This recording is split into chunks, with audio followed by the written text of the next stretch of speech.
नमस्कार, मी doctor Manjiri Valsankar, director Bhide hospital test tube baby centre, Navi Peth, Pune.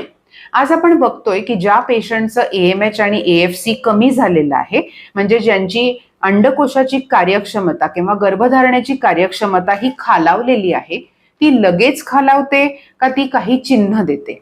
तर सगळ्यात पहिली गोष्ट ही आहे की जेव्हा तुमची गर्भधारणाची कार्यक्षमता ही अतिशय खालावलेली असते, त्याच्या 1-2 वर्षापूर्वी तुम्हाला काही चिन्ह तुमचं शरीर द्यायला लागतं.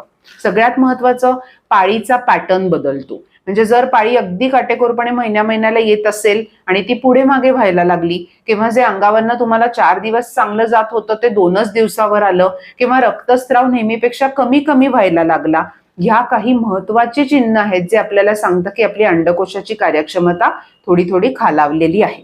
दुसरी गोष्ट म्हणजे प्रमाणापेक्षा स्थूलता वाढणे, वजन वाढणे, वजायनामध्ये खाली योनी संबंधाच्या जागेत अतिशय कोरडेपणा जाणवणे, म्हणजे संबंधाला कोरडेपणा असू शकतो, किंवा डोक्यावरचे केस गळणे, किंवा अतिशय प्रमाणाबाहेर उकडणे किंवा दरदरून घाम येणे.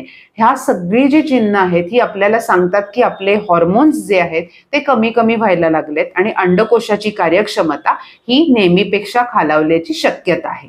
मग अशा पेशंटनी ताबडतोब त्यांच्या IVF तज्ज्ञांकडे किंवा गायनेकोलॉजिस्टकडे जाऊन त्यांची गर्भधारणाची कार्यक्षमताच्या चाचण्या आणि सोनोग्राफी करून घेणं गरजेचं आहे, ज्याच्याप्रमाणे आपल्याला पुढची ट्रीटमेंट जी आहे ती प्लॅन करता येते. धन्यवाद.